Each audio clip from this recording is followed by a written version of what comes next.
दोस्तों, कैसे हो आप सभी। मैं आशा करता हूँ आप सभी बिल्कुल ठीक होंगे। दोस्तों, हमारी आज की कहानी सच कहूँ तो बिल्कुल लाजवाब होने वाली है। छोटे शब्दों में बताऊँ तो यूँ समझिए, जे नहीं सुना तो कुछ नहीं सुना। मुझे पूरी उम्मीद है आज की हमारी कहानी आपको ज़रूर पसंद आएगी। अगर आप पहली बार मेरे चैनल पर आए हैं तो मेरे चैनल को सब्सक्राइब और बेल आइकन को प्रेस कर लीजिए, जो आपको मेरी आगे की वीडियोस का नोटिफिकेशन मिलता रहे। तो बिना देरी किए दोस्तों, जल्दी जल्दी अपने अपने हेडफोन्स लगाएं और शुरू हो जाए मेरे साथ स्टोरी को सुनने के लिए।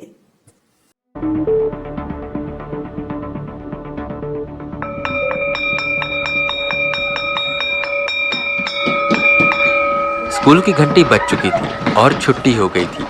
सारे बच्चे अपने क्लासरूम से निकलकर बाहर जा रहे थे, पर वहीं सनी चुपचाप बेंच पर बैठा हुआ था, बिल्कुल गुमसुम।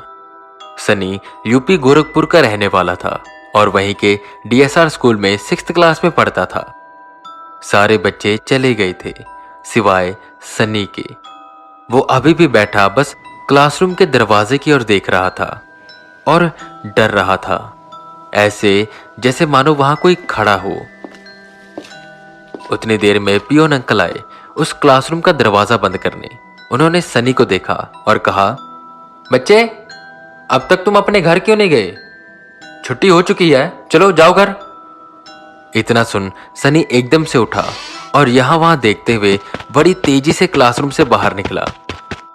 तेजी से भागते हुए वो अपने घर पहुंचा और सीधा कमरे में घुस गया। उसकी मम्मी को उसका ये बर्ताव काफी अजीब लग रहा था। पिछले कुछ दिनों से वो ऐसे ही कर रहा था। स्कूल से आते ही वो अपने कमरे में घुस जाता और पूरा पूरा दिन बाहर ना आता। पहले की तरह वो खेलने भी नहीं जाता और अगर कभी अपने कमरे से बाहर आता तो हमेशा डरा डरा रहता। सनी और उसके मम्मी पापा साथ में बैठे खाना खा रहे थे कि तभी सनी की मम्मी ने बात छेड़ी और सब कुछ उसके पापा को बता दिया। सनी के पापा ने बड़े प्यार से सनी से पूछा, बेटा क्या हुआ तुम्हें? तुम इतना डरे डरे क्यों रहते हो? स्कूल में कुछ हुआ? टीचर ने डांटा या सीनियर्स बुली कर रहे हैं? हमें बताओ तो। जिस पर वो कुछ नहीं कहता, बस खाना खाता रहता है कि एकदम से उसे कुछ महसूस हुआ। उसने हॉल के एक कोने की ओर देखा और भागकर अपने कमरे में चला गया। उसके मम्मी पापा चिंतित हुए और उसके पीछे पीछे गए। वो अपनी चादर के नीचे छुपा हुआ था और डर से कांप रहा था। ये सब देखकर सनी की माँ बहुत चिंतित हो गई और रोने लगी। वहीं उसके पापा ने फिर पूछा, सनी बताओ तो क्या हुआ? ऐसे आप क्यों डर रहे हो? देखो, कोई भी बात हो अपने मम्मी पापा को बताई जाती है। चलो बी ए गुड बॉय, बताओ क्या हुआ? जिस पर सनी चादर के अंदर घुसते हुए बोला, पापा वो क्या बेटा? सनी डरते हुए बस उस कमरे के दरवाजे की ओर देख रहा था। वो कांपते होठों से बोला, पापा वो वहीं खड़ा है और बस मुझे देख रहा है। ये सब बहुत डरावना है, मुझे बहुत डर लग रहा है। स्कूल में, घर में, पार्क में, हर जगह वो मेरे पीछे पीछे आता है। सनी जोर जोर से रोने लगा। उसके मम्मी पापा उस दरवाजे की ओर देखते हैं, पर वहां पर कोई नहीं था। सनी, वहां कोई नहीं है और कौन है जो आपका पीछा कर रहा है? सनी ने मुंह बाहर की ओर किया और बोला, अनिल। उसके पापा हैरान होते हुए बोले, क्या अनिल? पर कैसे? वहीं सनी की मम्मी उसके सर पर हाथ फेरते हुए कहती है, बेटा ऐसा नहीं हो सकता। अनिल, आप जानते हो वो अब कैसे आ सकता है? अनिल सनी का क्लासमेट था और उसकी लाश हफ्ते पहले ही स्कूल के बॉयज टॉयलेट में मिली थी। मौत की वजह भूख और प्यास थी।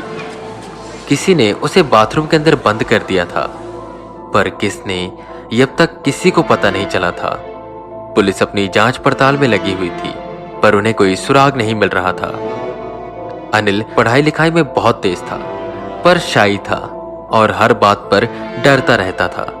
तो क्लास के सब लड़के उसे छेड़ते थे और उसे लड़की कहते थे और यही बात उसके सीनियर्स को भी पता चल गई।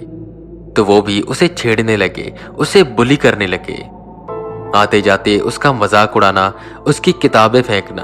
और उन्हीं सीनियर्स में शामिल था अनिल और सन्नी की क्लास का स्टूडेंट सिद्धार्थ, जिसका बड़ा भाई विक्रम 11th क्लास में पढ़ता था। सिद्धार्थ जो कि हमेशा सेकंड आता था और अनिल से बहुत जेलस फील करता था।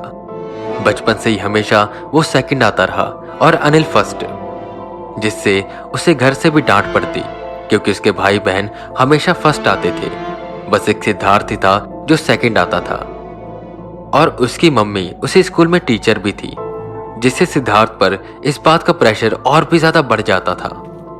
सिद्धार्थ अपने बड़े भाई के साथ मिलकर उसे बुली करता था और तंग करता था ताकि वो स्टडी पर ज्यादा ध्यान न दे सके और वो फर्स्ट आ जाए। अभी एग्जाम शुरू होने में कुछ ही दिन पड़े थे कि अनिल की लाश स्कूल के टॉयलेट में मिली, जिसकी वजह से काफी लोग शक के दायरे में थे। पर सोचने वाली बात यह थी कि सनी का इससे कोई लेना देना नहीं था, तो फिर अनिल उसका पीछा क्यों कर रहा था? हालांकि वो उसे कोई नुकसान नहीं पहुंचाता था, पर जहां जहां सनी जाता अनिल उसके पीछे पीछे जाता, बिल्कुल किसी साई की तरह। हफ्ता हो गया और सनी अब काफी डिस्टर्ब हो गया था।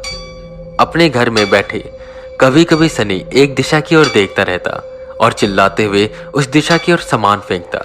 चला जा यहाँ से, मुझे छोड़ दे अकेला, चला जा। और कभी क्लासरूम में किताबें फेंकता। सबने कहा कि उसे किसी डॉक्टर को दिखाना चाहिए, पर हर जगह से यही बात सुनने को मिली कि सनी बिल्कुल ठीक है। एक रात सनी सो रहा था कि तभी उसे एक आवाज आई। उसकी आंख खुली, उसने चादर से बाहर की ओर झांका तो ठीक उसके पिलो साइड पर अनिल मुंह नीचे किए हुए रो रहा था। सनी को बहुत डर लग रहा था, वो चिल्लाना चाहता था पर उसकी आवाज बाहर नहीं आ रही थी। सनी ने भागने की कोशिश की कि तभी अनिल ने अपना चेहरा ऊपर की ओर किया और एक हाथ सनी की ओर बढ़ाया। वो हाथ किसी रबड़ की तरह लंबा होता गया और उसने सनी को पकड़ लिया और अपनी तरफ खींचा। सनी के मुंह से कोई आवाज नहीं निकल रही थी, वो बस खींचता हुआ चला जा रहा था। अब सनी का चेहरा बिल्कुल अनिल के चेहरे के सामने था। अनिल की आंखें जो पूरी तरह से सफेद पड़ चुकी थी, चमड़ी पूरी पीली और उसके मुंह से लगातार पानी गिरता जा रहा था। सनी, तुझे तो सब पता है, तू सच क्यों नहीं बता रहा? बता दे सच। इतना बोल अनिल जोर जोर से रोने लगा।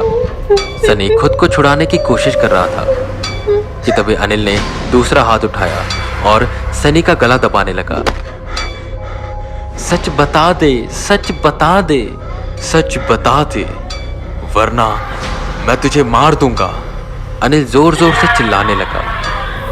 सनी अपनी पूरी ताकत लगाता पर वो कुछ कर नहीं पा रहा था। उसे अब सांस नहीं आ रही थी कि एकदम से उसकी आंख खुली। वो जोर जोर से हाँफ रहा था। चलो, ये सपना था, वो सोच खुश हो रहा था कि तभी उसने देखा अनिल सन्नी के कमरे के एक कोने में बैठा बस उसे देखते हुए रोए जा रहा था।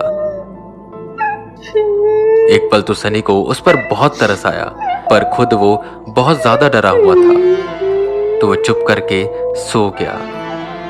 पर अब रोज रात को ये सब होने लगा। अनिल उसके सपने में आता और कहता कि सच बता दो, ऐसे जैसे मानो सनी को बहुत कुछ पता हो पर वो बता नहीं रहा। अब धीरे धीरे कर अनिल उसके और करीब आने लगा और यह एहसास सनी को बहुत ज्यादा डराता था। अब पूरी पूरी रात अनिल उसके बगल में बैठा बस रोता रहता। उसकी मम्मी ने उसे बहुत जगह दिखाया पर कोई फायदा नहीं हुआ। हर पंडित और बाबा अपने हाथ खड़े कर देते। उनका कहना था कि यह आत्मा बहुत शक्तिशाली है।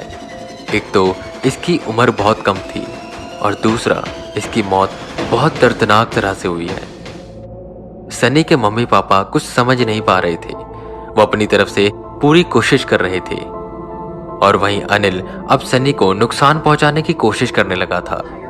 यहीं एक शाम सनी बैठा टीवी देख रहा था कि छत पे लगा पंखा अपने आप खुल गया और सीधा नीचे गिरा। ये तो शुक्र था कि सनी दूसरे सोफे पर बैठा हुआ था, जिससे उसे ज्यादा चोटें नहीं आई। पर इस हादसे ने उन सब का दिल दहला दिया था। जब सनी की जान पर बन आई तो उसने एक शाम अपने मम्मी पापा को सब कुछ सच सच बता दिया, जिस सच को सुनकर वो दोनों हैरान हो गए और अगले ही दिन पुलिस के पास पहुंचे। पुलिस सीधा स्कूल पहुंचती है, जहां सिद्धार्थ की मम्मी निमृता, जो कि उसी स्कूल में टीचर थी, उन्हें बुलाया गया और उन्हें अनिल के मर्डर केस में अरेस्ट किया गया, क्योंकि उन्होंने ही अनिल को बाथरूम के अंदर बंद किया था। ये सुनकर सब हैरान थे कि वो आखिर ऐसा क्यों करेंगी, जिस पर वो अपना गुनाह कबूल करती हैं और कहती हैं, मैं मानती हूं मैंने उसे बाथरूम में बंद किया, पर मेरा मकसद उसे मारना नहीं था।